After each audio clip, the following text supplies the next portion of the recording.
ইরানে অভিযানে ট্রাম্পের হুমকির মধ্যে ইসরায়েলের দক্ষিণাঞ্চলে মার্কিন যুদ্ধজাহাজ মোতায়েন, আঘাত এলে আঞ্চলিক যুদ্ধের হুঁশিয়ারি খামেনির। ইউক্রেনে রুশ ড্রোন হামলায় নিহত 15, আহত 7। যুদ্ধবন্ধে ফের আবুধাবিতে বসছে ওয়াশিংটন, মস্কো, কিয়েভ। রাশিয়াকে কৌশলগতভাবে পরাজিত করতে ব্যর্থ ইউরোপ, দাবি ক্রেমলিনের। সম্ভাব্য যুদ্ধ থেকে আলোচনায় নজর যুক্তরাষ্ট্র ইরানের। আশাবাদের পরও চলছে মহড়া, কারণ কি ছলচাতুরির আশঙ্কা। যৌন নিপীড়ক অ্যাপস্টেইনের ইমেইলে মোদির নাম, ভারতের জাতীয় লজ্জা একখা বিরোধীদের। দোষী সাব্যস্ত অপরাধীর ভিত্তিহীন মন্তব্য, দাবি নয়াদিল্লির। গাজায় যুদ্ধবিরতির মধ্যেই ভয়াবহ ইসরায়েলি হামলা, একদিনে প্রাণ চলল শিশুসহ কমপক্ষে 37 ফিলিস্তিনির। 2 বছরে প্রথমবারের মতো পুরোপুরি খুলে দেয়া হলো রাফা ক্রসিং। ইরান ঘিরে ওয়াশিংটনের হুঁশিয়ারির মধ্যে ইসরায়েলের দক্ষিণাঞ্চলীয় বন্দর শহর এইলাতে ভিড়েছে মার্কিন যুদ্ধজাহাজ। ইরানকে চাপে ফেলার অংশ হিসেবেই এই জাহাজ মোতায়েন বলে জানিয়েছে ইসরায়েলি গণমাধ্যম। এদিকে যুক্তরাষ্ট্র হামলা চালালে তা আঞ্চলিক যুদ্ধে রূপ নিতে পারে বলে সতর্ক করেছেন ইরানের সর্বোচ্চ ধর্মীয় নেতা আয়াতুল্লাহ আলী খামেনি। লোহিত সাগরের তীরে অবস্থিত ইসরায়েলের দক্ষিণাঞ্চলীয় শহর এইলাতে মার্কিন নৌবাহিনীর ডেস্ট্রয়ার মোতায়েন করেছে ওয়াশিংটন। ইসরায়েলি সংবাদ মাধ্যম ইয়োনেট জানায়, আকাবা উপসাগরের এই বন্দরে যুদ্ধ জাহাজটির অবস্থান ছিল পূর্ব পরিকল্পিত। যুক্তরাষ্ট্র ও ইসরায়েলের চলমান সামরিক সহযোগিতার অংশ হিসেবে এই যুদ্ধ জাহাজ মোতায়েন। তবে এই মোতায়েন এমন এক সময়ে যখন ইরানকে ঘিরে চাপ বাড়াচ্ছে ওয়াশিংটন। মার্কিন প্রেসিডেন্ট ডোনাল্ড ট্রাম্প একাধিকবার হুঁশিয়ারি দিয়েছেন, ইরান পারমাণবিক চুক্তিতে রাজি না হলে কিংবা অভ্যন্তরীণ বিক্ষোভ দমনে সহিংসতা বন্ধ না করলে সামরিক পদক্ষেপ নেওয়া হতে পারে। মার্কিন নৌবাহিনীর তথ্য অনুযায়ী বর্তমানে মধ্যপ্রাচ্য অঞ্চলে রয়েছে 6টি ডেস্ট্রয়ার, 1টি বিমান বাহিনীর রণতরী এবং 3টি যুদ্ধ জাহাজ। তবে তেহরানে যুক্তরাষ্ট্রের হুমকির কড়া জবাব দিয়েছেন ইরানের সর্বোচ্চ নেতা আয়াতুল্লাহ আলী খামেনি। মার্কিনরা বারবার যুদ্ধের হুমকি দিয়েছে, কিন্তু ইরানি জাতি এসব হুমকিতে ভয় পায় না। আমরা আগ্রাসন শুরু করি না, তবে কেউ আক্রমণ করলে শক্ত জবাব দেয়া হবে। যুক্তরাষ্ট্র যদি যুদ্ধ শুরু করে তবে তার সীমিত থাকবে না। যুক্তরাষ্ট্রের জানা উচিত, যদি তারা যুদ্ধ শুরু করে তবে এবার তা হবে একটা আঞ্চলিক যুদ্ধ। রোববার মার্কিন প্রেসিডেন্ট ডোনাল্ড ট্রাম্প দাবি করেন, ইরান যুক্তরাষ্ট্রের সঙ্গে গুরুত্বপূর্ণ আলোচনা করছে। তবে তেহরানের এই হুঁশিয়ারির পর মধ্যপ্রাচ্যে নতুন করে সংঘাতের আশঙ্কা বাড়ছে। ইউক্রেনে রাশিয়া ড্রোন হামলায় অন্তত 15 জন নিহত হয়েছেন, আহত হয়েছেন আরও 7 জন। মস্কোর হামলায় বিদ্যুৎ অবকাঠামো ক্ষতিগ্রস্ত হওয়ায় ইউক্রেন জুড়ে বিদ্যুৎ সরবরাহ বিঘ্নিত হচ্ছে। প্রায় 3500 বহুতল ভবনে বিদ্যুৎ সরবরাহ সম্ভব হয়নি। যুদ্ধবন্ধে আগামী বুধ ও বৃহস্পতিবার ওয়াশিংটন, মস্কো, কিয়েভের ত্রিপক্ষীয় আলোচনায় দ্বিতীয় পর্ব সংযুক্ত আরব আমিরাতে হবে বলে জানিয়েছেন ইউক্রেনের প্রেসিডেন্ট। এদিকে ইউক্রেন যুদ্ধ রাশিয়াকে কৌশলগতভাবে পরাজিত করতে ইউরোপ ব্যর্থ হয়েছে বলে দাবি করেছে মস্কো। রাশিয়া ইউক্রেন উত্তেজনা বেড়েই চলেছে। শান্তি আলোচনার মধ্যেই অব্যাহত রয়েছে পাল্টাপাল্টি হামলা। স্থানীয় সময় রোববার ইউক্রেনের দক্ষিণ পূর্বাঞ্চলের তেরেনিভকা শহরে ড্রোন হামলা চালায় রুশ সেনারা। এ সময়ে হতাহত হন বেশ কয়েকজন। এদিকে ইউক্রেনের তাপমাত্রা নেমে এসেছে হিমাঙ্কের অনেক নিচে। রাশিয়ার হামলায় বিদ্যুৎ অবকাঠামো ক্ষতিগ্রস্ত হওয়ায় ইউক্রেন জুড়ে বিদ্যুৎ সরবরাহ বিঘ্নিত হচ্ছে। স্থানীয় সময় শনিবার গ্রিড সমস্যার কারণে 3500 বহুতল ভবনে বিদ্যুৎ সরবরাহ সম্ভব হয়নি। তীব্র শৈত্যপ্রবাহে কিয়েভে প্রায় 1000 আবাসিক ভবনে হিটার জ্বলেনি বলে জানিয়েছেন মেয়র ভিতালি ক্লিৎসকো। এর মধ্যে মার্কিন প্রেসিডেন্ট ডোনাল্ড ট্রাম্পের অনুরোধে কতদিন পুতিন হামলা বন্ধ রাখবে তা নিয়ে ইউক্রেনীয়বাসীর মধ্যে দেখা দিয়েছে অনিশ্চয়তা। যুদ্ধ বন্ধে আগামী বুধ ও বৃহস্পতিবার আবুধাবিতে ওয়াশিংটন, মস্কো, কিয়েভের ত্রিপক্ষীয় আলোচনার দ্বিতীয় পর্ব শুরুর কথা জানিয়েছেন ইউক্রেনের প্রেসিডেন্ট ভলোদিমির জেলেনস্কি। বলেন, সংঘাত বন্ধে কিয়েভ আবারও আলোচনায় বসতে প্রস্তুত। গেল মাসের শেষে অনুষ্ঠিত প্রথম বৈঠকে ফলপ্রসূ আলোচনা হলেও ভূখণ্ড ইস্যুতে কোনো অগ্রগতি হয়নি বলেও জানান তিনি। এদিকে ইউক্রেন যুদ্ধে রাশিয়াকে কৌশলগতভাবে পরাজিত করতে ইউরোপ ব্যর্থ হয়েছে বলে দাবি করেছেন রাশিয়ার নিরাপত্তা পরিষদের উপপ্রধান দিমিত্রি মেদভেদেভ। স্থানীয় সময় রোববার এক সাক্ষাৎকারে তিনি বলেন, এই লক্ষ্য অর্জনে ব্যর্থ হয়ে ইউরোপ উল্টো নিজের অর্থনীতি ও অস্তিত্বের ভিত্তিকেই ক্ষতিগ্রস্ত করেছে। নিষেধাজ্ঞা ও সামরিক সহায়তার নীতিতে ইউরোপই সবচেয়ে বেশি ক্ষতিগ্রস্ত হয়েছে বলেও দাবি করেন তিনি। অর্জিতা শেহজিন, সময় সংবাদ। 2017 সালে ইসরায়েল সফরে গিয়েছিলেন ভারতের প্রধানমন্ত্রী নরেন্দ্র মোদী। 8.5 বছর পর নতুন করে আলোচনায় মোদীর সেই রাষ্ট্রীয় সফর।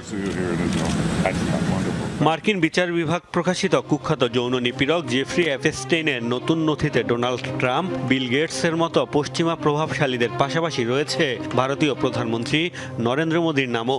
যেখানে এক মেইলে মোদীর ইসরায়েল সফর নিয়ে মন্তব্য করেছেন এপস্টেইন। দাবি করেছেন তার কাছ থেকে পরামর্শ নিয়ে মার্কিন প্রেসিডেন্টকে খুশি করতে তেল আবিবে গিয়ে নাচ গান করেছেন ভারতের প্রধানমন্ত্রী।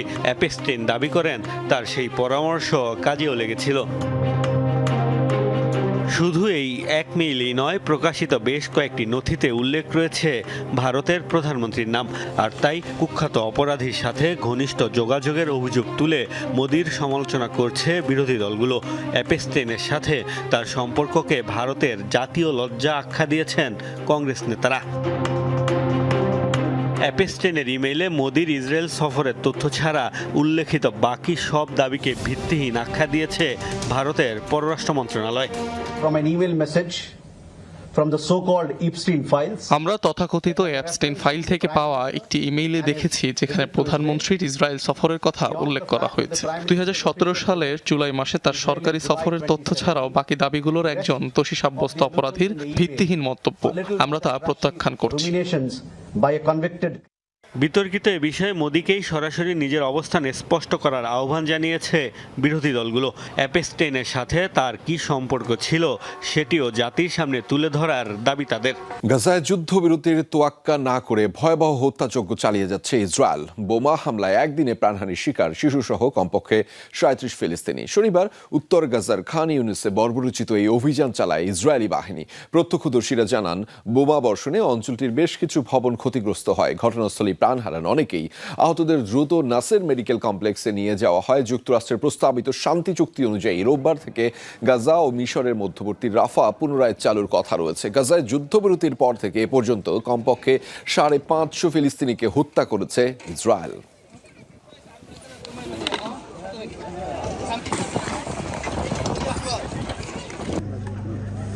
নিয়ে যাতায়াতের অনুমতি মেলেনি। ইসরায়েলি গণমাধ্যম ওয়াইনেট গ্লোবাল জানিয়েছে, সীমান্ত পারাপারের নিরাপত্তা ব্যবস্থা নিয়ে আলোচনা চলমান থাকায় এমনটি হয়েছে।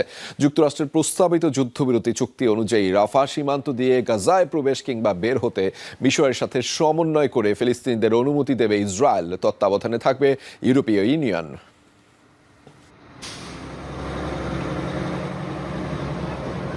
গত কয়েক সপ্তাহ ধরে ইরান ঘিরে মার্কিন বাহিনীর উদ্বেগজনক প্রস্তুতি আর হামলার আশঙ্কায় তোলপাড় করা পরিস্থিতি শান্ত হওয়ার আভাস পাওয়া যাচ্ছে। আনুষ্ঠানিক আলোচনায় বসার মানসিক প্রস্তুতি নিয়ে ইতিবাচক অগ্রগতির আশাবাদ জানিয়েছে পাল্টাপাল্টি হুমকিতে ব্যস্ত দুই পক্ষ। শান্তিপূর্ণ সমাধানে দৌড়ঝাঁপ বেড়েছে আরব নেতাদেরও। এই তোড়জোড়ে সমঝোতা নিয়ে আসার আলো উকি দিলেও সহিংসতা ছড়ানোর শঙ্কা থেকেই যাচ্ছে। শান্তিপূর্ণ সমাধানের অগ্রগতি এখন কোন পর্যায়ে আছে? তেহরানকে ফাঁদে ফেলতে আলোচনার মুখোশে ছল চাতুরির আশ্রয় নিচ্ছে কি ওয়াশিংটন? হিজাল জুবাইরের ডেস্ক রিপোর্টে বিস্তারিত। যুদ্ধের দামামার মাঝেই সংঘাত এড়াতে যুক্তরাষ্ট্রের সঙ্গে আলোচনার একটি আয়োজন এগিয়ে নেওয়া হচ্ছে বলে জানিয়েছেন ইরানের শীর্ষ জাতীয় নিরাপত্তা কর্মকর্তা। শনিবার সামাজিক যোগাযোগ মাধ্যমে ইরানের সর্বোচ্চ জাতীয় নিরাপত্তা পর্ষদের প্রধান আলী লারিজানি বলেন, সংবাদ মাধ্যমগুলোতে যুদ্ধের কৃত্রিম আবহের বিপরীতে আলোচনার জন্য একটি ফ্রেমওয়ার্ক তৈরির কাজ এগিয়ে চলছে। তবে আলোচনার রূপরেখা সম্পর্কে বিস্তারিত কিছু জানানো হয়নি। শনিবার এয়ারফোর্স ওয়ানে সাংবাদিকদের ট্রাম্প বলেন, তিনি মনে করেন ইরানের উচিত পারমাণবিক অস্ত্রবিহীন একটি চুক্তিতে সম্মত হওয়া। সম্ভাব্য আলোচনা কেমন হতে পারে এ প্রসঙ্গে শনিবার এয়ারফোর্স ওয়ানে সাংবাদিকদের ট্রাম্প বলেন, তিনি মনে করেন ইরানের উচিত পারমাণবিক অস্ত্রবিহীন একটি চুক্তিতে সম্মত হওয়া। তবে তেহরান এমন কোনো চুক্তিতে রাজি হবে কিনা সে বিষয়ে সংশয় জানান তিনি। ফক্স নিউজকে দেয়া এক সাক্ষাৎকারে ট্রাম্প আরো বলেন, ইরান আমাদের সঙ্গে কথা বলছে, আমরা দেখব কিছু করা যায় কিনা, না হলে কি হয় সেটাও দেখা যাবে। আমাদের একটি বড় নৌবহর সেদিকে যাচ্ছে। বর্তমান প্রেক্ষাপট প্রসঙ্গে তেহরান থেকে আল জাজিরার প্রতিনিধি জানিয়েছেন, পরিস্থিতি বর্তমানে বেশ নাজুক ও সংবেদনশীল। তবে আলোচনা প্রসঙ্গে লারিজানির বক্তব্য ইতিবাচক লক্ষণ। ট্রাম্প বারবার হামলার হুমকি দেয় কয়েক সপ্তাহ ধরেই যুক্তরাষ্ট্র ইরানের মধ্যে উত্তেজনা বাড়ছে। ইতোমধ্যেই বিমানবাহী রণতরী ইউএসএস আব্রাহাম লিঙ্কনের নেতৃত্বে বড় একটি নৌবহর ইরান অভিমুখে পাঠিয়েছে ট্রাম্প প্রশাসন, যা সামরিক সংঘাতের আশঙ্কা বাড়িয়ে দিয়েছে। সার্বিক প্রেক্ষাপটে ইরানের নেতারা বলছেন তারা ওয়াশিংটনের সঙ্গে আলোচনায় বসতে আগ্রহী, তবে তার আগে ট্রাম্পকে হামলার হুমকি বন্ধ করতে হবে। এরই মাঝে ওয়াশিংটন তেহরান উত্তেজনা বন্ধের লক্ষ্যে শনিবার তেহরানে আলী লারিজানির সঙ্গে বৈঠক করেন কাতারের প্রধানমন্ত্রী শেখ মোহাম্মদ বিন আব্দুর রহমান বিন জাসিম আল থানি। দুই দেশের মধ্যে সামরিক সংঘাত ঠেকাতে তুরস্ক, সৌদি আরব, সংযুক্ত আরব আমিরাত কূটনৈতিক তৎপরতায় যুক্ত হয়েছে।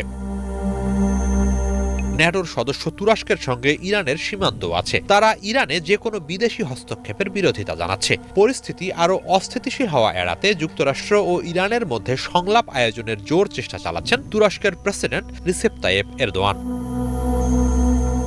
এদিকে এরই মধ্যে নিজেদের প্রস্তুতি দেখাতে বিশ্ব বাণিজ্যের গুরুত্বপূর্ণ রুট হরমুজ প্রণালীতে 2 দিনের যুদ্ধ মহড়ার আয়োজন করেছে ইরানের ইসলামী বিপ্লবী গার্ড কোর আইআরজিসি। এ বাস্তবতায় আইআরজিসিকে সতর্ক করেছে মার্কিন সেন্ট্রাল কমান্ড সেন্টকম। অন্যদিকে সেন্টকমের সতর্কতার কড়া জবাব দিয়েছেন ইরানের পররাষ্ট্রমন্ত্রী আব্বাস আরাকচি। সামাজিক যোগাযোগ মাধ্যমে যুক্তরাষ্ট্রকে কটাক্ষ করে তিনি বলেন, ইরানের উপকূলে অবস্থানরত মার্কিন সামরিক বাহিনী এখন আমাদের সশস্ত্র বাহিনীকে নির্দেশ দেওয়ার চেষ্টা করছে যে তারা নিজেদের আঙিনায় কিভাবে অনুশীলন করবে। সেন্টকম এমন একটি জাতীয় বাহিনীর কাছে পেশাদারত্ব দাবি করছে যাদের সন্ত্রাসী সংগঠন হিসেবে তালিকাভুক্ত করেছে মার্কিন সরকার, যদিও সেই একই সংগঠন যে সামরিক মহড়া চালানোর অধিকার রাখে তাও আবার স্বীকার করছে তারা।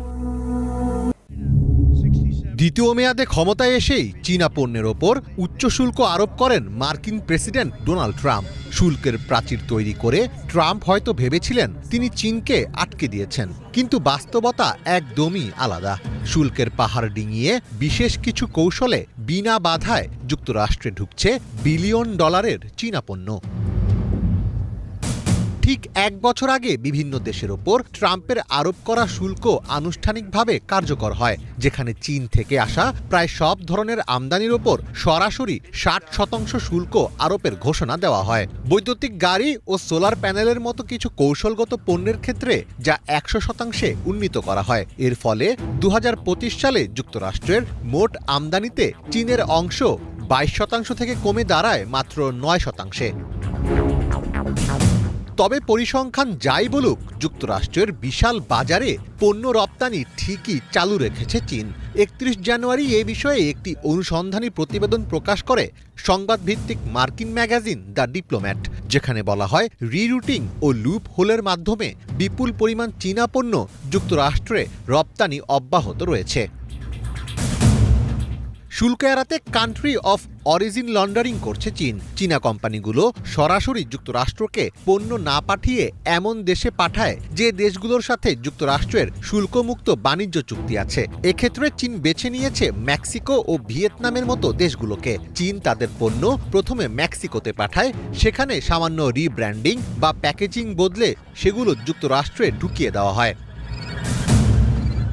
এছাড়াও অনেক চীনা কোম্পানি ভিয়েতনামে তাদের ফ্যাক্টরি সরিয়ে নিয়েছে। এসব ফ্যাক্টরিতে কাঁচামাল চীন থেকে আসলেও ভিয়েতনামের পণ্য হিসেবেই প্রস্তুত করা হয়, ফলে শুল্ক অনেক কমে যায়। তবে প্যাকেজিং পরিবর্তন করলেও সেমিকন্ডাক্টরের মতো কিছু পণ্যের 8 সংখ্যার কোড একই থাকে, ফলে এই প্রক্রিয়া কতটুকু বৈধ সেটি নিয়েও প্রশ্ন উঠছে।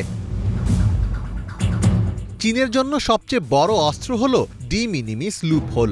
যুক্তরাষ্ট্রের আইন অনুযায়ী কোনো পার্সেলে পণ্যের দাম যদি $800 কম হয় তবে সেই পণ্যের ওপর কোনো শুল্ক দিতে হয় না। এর মূল উদ্দেশ্য ছিল ছোট ছোট পার্সেলের ওপর ট্যাক্স হিসাব করার প্রশাসনিক খরচ কমানো এবং ডেলিভারি দ্রুত করা। আর চীনা ই কমার্স জায়ান্টগুলো এই আইনটিকেই তাদের ব্যবসার মডেলে পরিণত করেছে। চীনা কোম্পানিগুলো বড় কন্টেনারের বদলে অসংখ্য ছোট ছোট পার্সেল পণ্য প্যাকেজ করে, এরপর সেগুলো সরাসরি গ্রাহকের ঠিকানায় পাঠায়। বর্তমানে প্রতিদিন যুক্তরাষ্ট্রে প্রায় 40 লাখ এমন ছোট পার্সেল ঢোকে, যার অধিকাংশই চীন থেকে আসে। তবে নতুন নীতি অনুযায়ী ট্রাম্প প্রশাসন এই সুবিধা চীনের জন্য আরও কঠোর করার ঘোষণা দিয়েছে। ফলে অনেক চীনা কোম্পানি এখন মেক্সিকো বা ভিয়েতনামে বড় বড় গুদাম তৈরি করছে, যাতে সেখান থেকে পণ্য পাঠিয়ে শুল্ক কমানো যায়। বিশ্লেষকদের মতে ট্রাম্পের শুল্ক নীতির মূল লক্ষ্য চীনের ওপর নির্ভরতা কমানো। তবে ট্রাম্পের কঠোর পদক্ষেপ সত্ত্বেও চীনা পণ্য যুক্তরাষ্ট্রে পৌঁছানো থেমে নেই, যা প্রমাণ করছে বৈধ হোক বা অবৈধ যুক্তরাষ্ট্র এখনও ব্যাপকভাবে চীনা পণ্যের ওপর নির্ভরশীল।